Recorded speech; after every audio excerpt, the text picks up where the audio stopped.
2 часа и 20 минути. Започваме с тема, любима на нашата интернет публика. Днес, казахме ви, след акция на полицията е бил задържан за 72 часа собственикът на торент сайта Arena.bg. А големите български доставчици на интернет са били принудени да спрат достъпа към този сайт.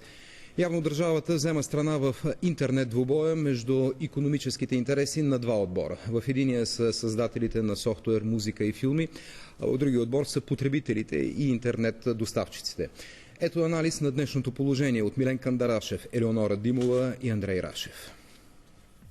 Много се изговори и изписа през последната една година около торент тракерите, техните собственици, дейността им и ползите и вредите от тях. За тази една година обаче така и не стана ясно всъщност законни или не са подобни сайтове. Според Асоциацията за защита на авторските права и държавата в лицето на Главна дирекция за борба с организираната престъпност, те едва ли не са с ранг на терористични организации, които уронват престижа на страната пред западните партньори и убиват българските творци. Според собствениците и администраторите на тракерите, те са просто място, където хората лесно могат да открият информацията, която ги интересува. В желанието си да се преборят с разпространението на нелицензирани продукти обаче, българските власти ограничават правата на потребителите в интернет. След заплахи и акции от страна на полицията, торент секциите си закриха големи доставчици на интернет като Бол.бг, Линкус и Хоумланд. А по-натам...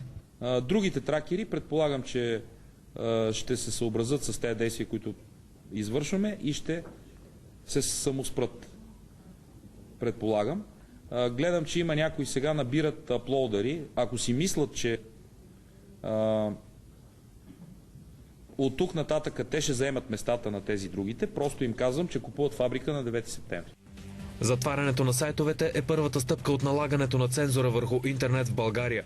Втората може би ще бъде забраняването на външния интернет в страната, тъй като по света има хиляди торент сайтове, много от които в Съединените щати и Западна Европа, които функционират въпреки стриктното законодателство относно авторските права там. Именно Америка е страната, откъдето тръгват 90% от пиратското съдържание в световната мрежа. Ограниченията върху достъпа до информация в интернет у нас ще доведе до отлив на потребители на домашен интернет, но няма да увеличи приходите на носителите на авторски права. Чисто и просто една пазарна ниша се разчиства с силови средства, за да дойде нов играч. А кой е той, тепърва предстои да разберем.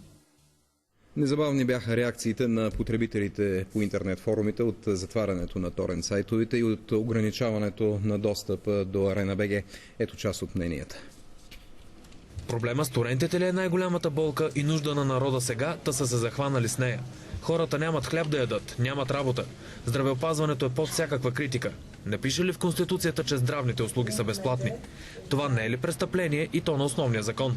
Само амбицират хората да теглят повече и да плащат по-малко. Ето, аз редовно си купувах лицензирани DVD-та от 2 или 5 лева, но от днес мисля да ги тегля и тях. Това не може да продължава така. Всяка година, като на някой му хрумне, и дай да спрем достъпа на интернет обществото в България към дадени сайта. Просто това вече почва да не се търпи и е крайно време народа да се вдигне, както наскоро направиха в Унгария. Страшното в случая е, че до година, а може би и по-рано, ще изживеем пак подобно нещо. Предполагам, че всички са забелязали, че ние сме една от малкото страни, в които единственото възможно движение напред е кръговото. Впрочем, за да завършим с тази тема, да ви кажа, че Лучано Павароти, като го попитали, не се ли притеснявате от това, че в Китай разпространяват пиратски копия на вашите песни, на вашата музика? Той каза, по-добре да са пиратски и да ме слушат няколко милиарда.